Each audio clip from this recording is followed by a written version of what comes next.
এই আমাদের পাবনা জেলার জনগণ কোনোভাবেই কারো মাধ্যমে ভয়ভীত এবং বিট অফিসে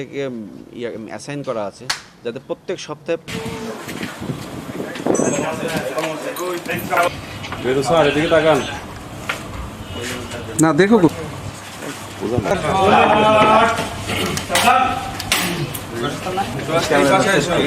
ক্যামেরাগুলো সেট করে তারপরে আপনারা সেট হবে ভাই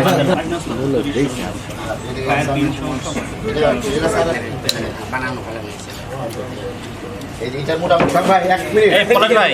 আসামিটা ওখান থেকে নামানোর সময় লাগবে না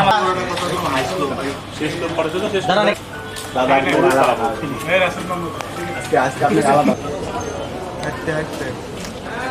মালের ফিনিশিং ভালো কোথায় আছে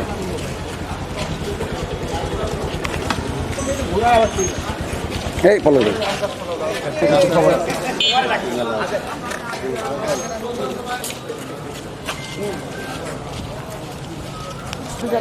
ভালো করে দেখে নিও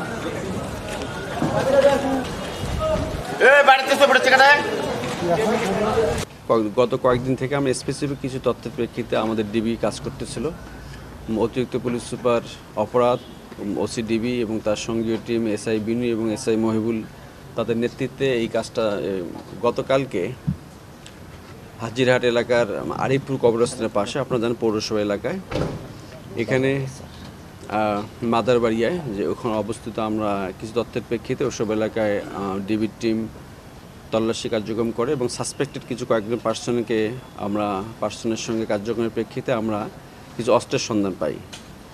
এবং সেক্ষেত্রে এরপর আমরা ওখানে আমরা তল্লাশি কার্যক্রম করি। সেখানে আমরা আলী হোসেন তার বাসা হলো আরিফপুরেই, তার কাছে এবং তার দেখানো মতে আপনারা দেখতে পাচ্ছেন 4টা অস্ত্র এখানে উদ্ধার করছি। এর মধ্যে 3টা রিভলভার এবং আরেকটা হলো 1 শুটার গান পাকিস্তানের তৈরি, আর একটা হলো মানে লোকাল মেড। তা আমাদের নিয়মিতভাবে এই কার্যক্রম চলতেছে তথ্য এবং যাতে এর মাধ্যমে আমরা